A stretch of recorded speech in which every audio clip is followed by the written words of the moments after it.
ijwi ry'igitabo. Igitabo se kiravuga? Igitabo kiravuga. Kivuga iki ubwo? Kurikira wumve.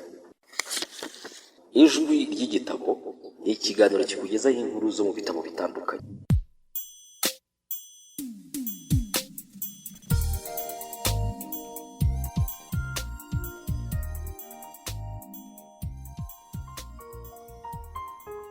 Ubuzima bufite intego. Waremewe kujyana ubutumwa. Uko wantumye mu isi, nanjye niko nabatumye mu isi. Yohana 17:18. Ikiza mbere y'ibindi kuri njye ni ugusohoza ubutumwa nahawe, nkarangiza umurimo nahawe n'umwami Yesu. Ibyakozwe n'intumwa 20:24.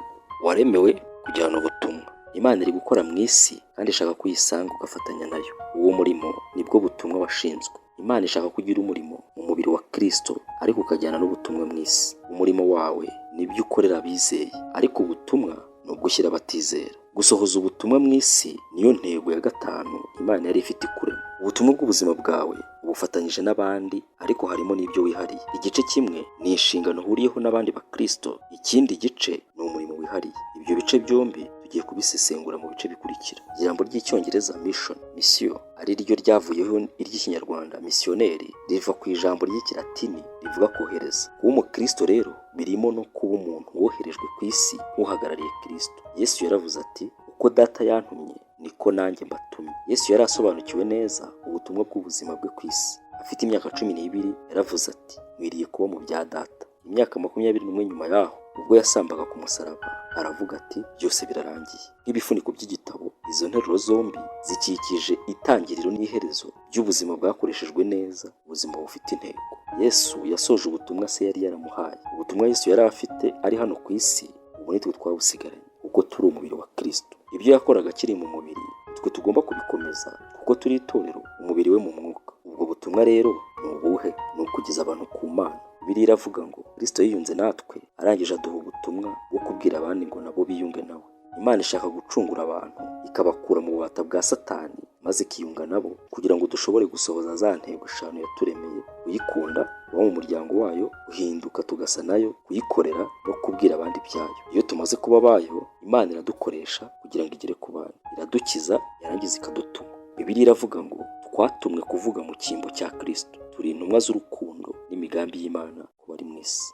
Agaciro k'ubutumwa wahawe. Gusohoza inshingano yawe yo kuvuga ubutumwa ni kimwe mu by'ingenzi biranga ubuzima buhesha Imana icyubahiro. Bibiliya iduha impamvu nyinshi zitwereka ko gusohoza ubutumwa wahawe ari ingenzi. Gusohoza ubutumwa wahawe ni ugukomeza umurimo wa Yesu ku isi. Nk'abigishwa be, tugomba gukomeza ibyo Yesu yatangiye. Yesu ntaduhamagarira kumusanga gusa, adusaba no kugenda mu izina rye. Umurimo w'ubutumwa wahawe ni w'igiciro cyinshi, ku buryo Yesu yabisubiyemo inshuro 5 mu buryo 5 butandukanye, mu bitabo 5 bitandukanye byo muri Bibiliya. Ni nkaho yashatse kuvuga ngo, ndashaka ko ibi mubyumva neza. Uzasome witonze izo nshuro 5 Yesu yatanze iyo nshingano, uzahita umenya ibigize umurimo wo kugwiza ubutumwa wahawe, igihe cyo kuwukora, aho kuwukora, impamvu ugomba kuwukora n'uburyo bwo kuwukora. Mu nshingano iruta izindi, Yesu yagize ati, mujye mu bantu bo mu mahanga yose, mubahindura abigishwa banjye, mubabatize mu izina rya Data wa twese, Umwana n'Umwuka wera, kandi mubigishe gukora ibyo nababwiye byose. Iyi nshingano yahawe buri muntu wese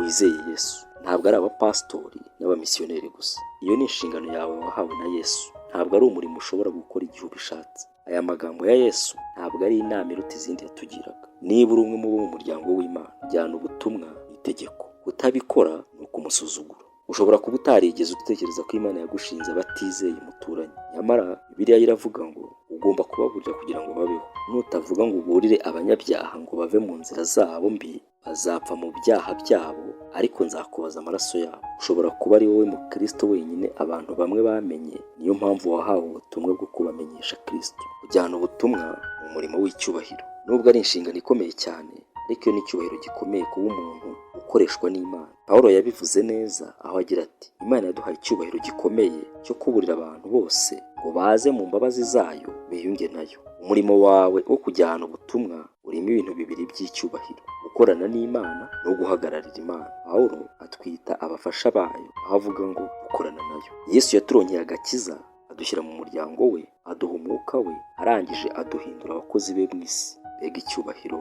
Bibiliya iravuga ngo turi abavugizi ba Kristo. Imana ivugira muri twe yinginga abagabo n'abagore ngo bafashe hasi ibibatandukanya, bityo binjire mu murimo wo gutunganya imibanire yabo. Ubu turababwira mu cyimbo cya Kristo ubwe muhinduke inshuti z'Imana. Kubwira abandi uburyo babona ubugingo buhoraho nicyo kintu cyiza ushobora kubakorera. Umuturanyi wawe aramutse arwaye kanseri cyangwa arwaye sida kandi ukaba uzi umuti uvura izo ndwara ariko ukicecekera, wabarwa mu bicanyi ubwo kutamumenyesha icyari gukiza ubuzima bwe. Ni bibi kurutaho iyo ubigize ibanga, ntubwire abandi icyo bakora ngo bababarirwe, ngo bagire intego, amahoro n'ubuzima buhoraho. Dufite inkuru iruta izindi zose ku isi, kandi kuyibwira abandi nibwo bugira neza ushobora kugaragariza umuntu uwo ari we wese. Ikibazo kimwe abantu bamaze igihe mu Bukristo bagira ni uko bibagiwe ukuntu ubuzima butarimo Kristo butagira ibyiringiro. Tugomba guhora twibuka ko niyo abantu bagaragara banezerewe cyangwa byose byarabahiriye, iyo badafite Kristo baba barazimiye, nta byiringiro bafite, kandi bakaba bari mu nzira ibajyana kure, aho batazabana n'Imana ubuziraherezo. Bibiliya iravuga ngo Yesu wenyine niwe ushobora guha abantu agakiza. Buri muntu akeneye Yesu. Umurimo wawe wo kuvuga ubutumwa ufite agaciro azagera no mu bugingo buhoraho. Ni umurimo uzagira ingaruka mu mibereho y'iteka y'abantu benshi. Niyo mpamvu uwo murimo ufite agaciro karuta akindi mirimo yose cyangwa ikindi cyose wageraho mu buzima, cyangwa indi ntego wakiha ukayigeraho igihe cy'ubuzima bwawe hano ku isi. Imbuto z'umurimo wawe wo kuvuga ubutumwa zizahoraho iteka. Imbuto z'akazi kawe ntabwo zizahoraho. Nta kintu na kimwe ukora kizigera kigira agaciro nko gufasha abantu kugirana ubusabane n'Imana. Niyo mpamvu tugomba gukora uyu murimo tutazarira. Yesu yaravuze ati, twese tugomba gukora vuba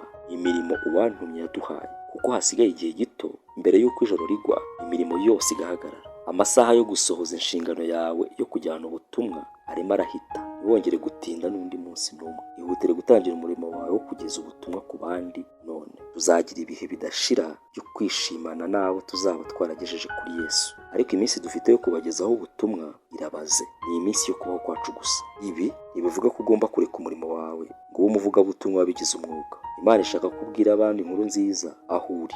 Niba uri umunyeshuri, umubyeyi, nyina w'abana, umwarimu w'ishuri ry'inshuke, umucuruzi, umuyobozi w'ikigo cyangwa ikindi cyose waba ukora, ugomba guhora ureba abantu Imana ishyira mu nzira yawe, bityo ikabigukingurira urugi rwo kubagezaho ubutumwa bwiza. Umurimo wo gukwiza ubutumwa uha agaciro ubuzima bwawe. William James yaravuze ngo uburyo bwiza bwo gukoresha iminsi yo kubaho kwawe ni ukuyikoresha ikintu kizasigara igihe utakiriho. Mu by'ukuri ubwami bw'Imana bwonyine nibwo buzahoraho iteka. Ibindi byose amaherezo bizashiraho. Niyo mpamvu ugomba kugira ubuzima bufite intego, ubuzima bweguriwe guhimbaza Imana, ubusabane n'abandi, gukura mu mwuka, gukorera Imana no kubwiriza ubutumwa, tugasohoza umuhamagaro wacu ku isi. Imbuto z'iyo mirimo zo zizahoraho iteka ryose. Nudashobora gusohoza umurimo Imana yaguhaye hano ku isi, uzaba warapfushije ubusa iminsi Imana yaguhaye kuba hano ku isi. Pawulo yaravuze ngo ubuzima bwanjye nta gaciro bufite keretse iyo mbukoresheje ngo nsohoze umurimo nahawe n'umwami wacu Yesu. Umurimo wo kuvuga ubutumwa bwiza bw'ubugiraneza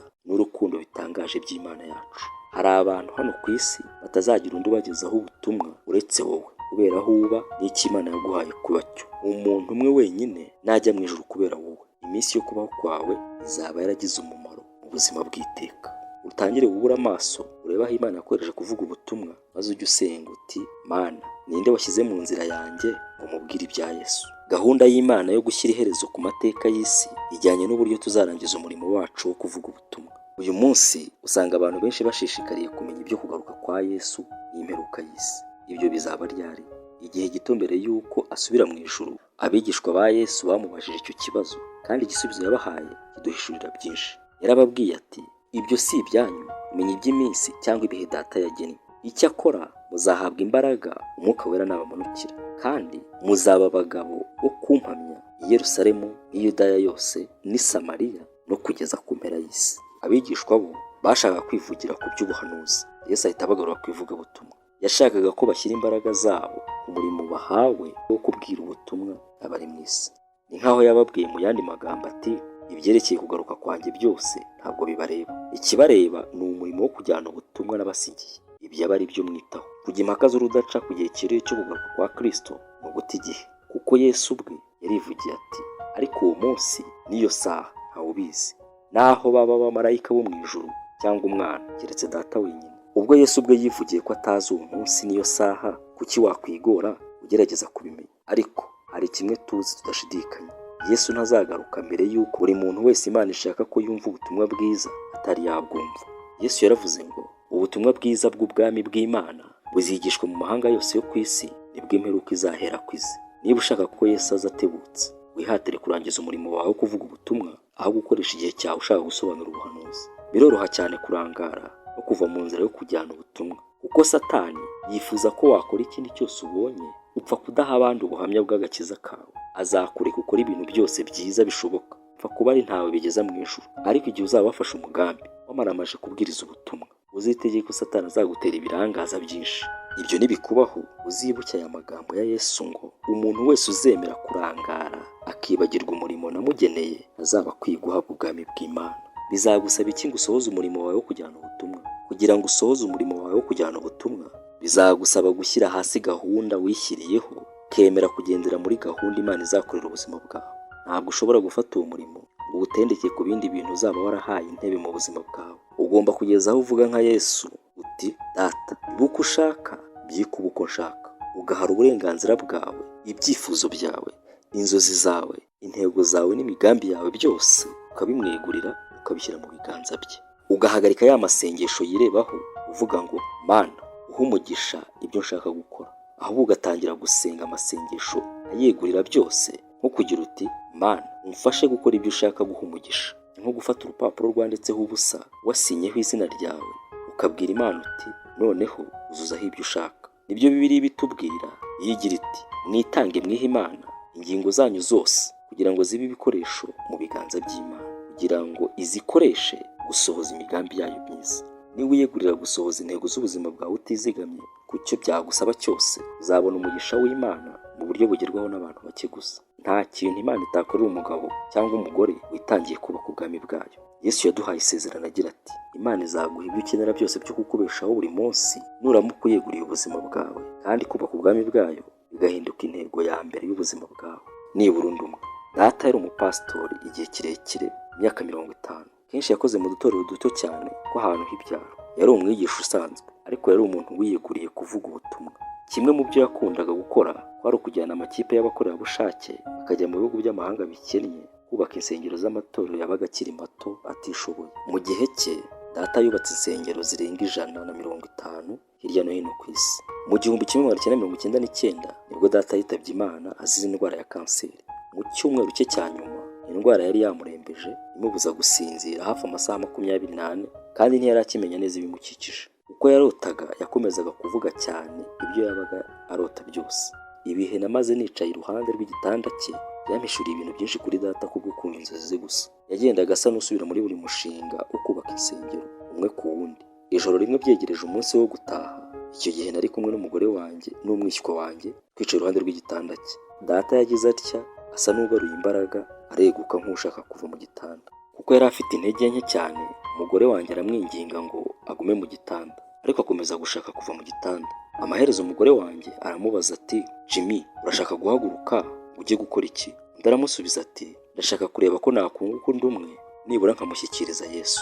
Nibura undi umwe amushyikiriza Yesu. Nibura undi umwe ku bwa Yesu. Akomeza gusubira muri ayo magambo inshuro nyinshi. Mu isaha yakurikiyeho yavuze ayo magambo nibura nk'inshuro zirenze 100. Ngomba gushaka nibura undi umwe amushyikiriza Yesu. Icyo gihe nari nicaye iruhande rw'igitanda cye, natangiye kurira, nubika umutwe nshima Imana ubwa Data no kwizera kwe. Uwo mwanya Data yarambuye ikiganza cye cyarimo intege nke akinshyira ku mutwe nk'umpa ubutumwa. Aravuga ati ugeze nibura umwe ku gakiza umushyikirize Yesu. Ugeze nibura umwe ku gakiza ku bwa Yesu. Nifuza ko iyo yaba intego y'iminsi isigaye yo kubaho kwanjye. Nagira ngo nawe usabe wibaze niba ushobora kwemera iyo ikaba intego y'ubuzima bwawe, kuko nta kindi dushobora gukora gishobora kugira umumaro munini mu buzima bw'iteka. Niba ushaka gukoreshwa n'Imana, ugomba gutwara ku mutima wawe iby'Imana ishyira imbere, kandi icyo Imana iha agaciro kuruta ibindi ku isi ni agakiza k'abantu yaremye. Ishaka ko abana bayo bazimiye bagaruka mu rugo.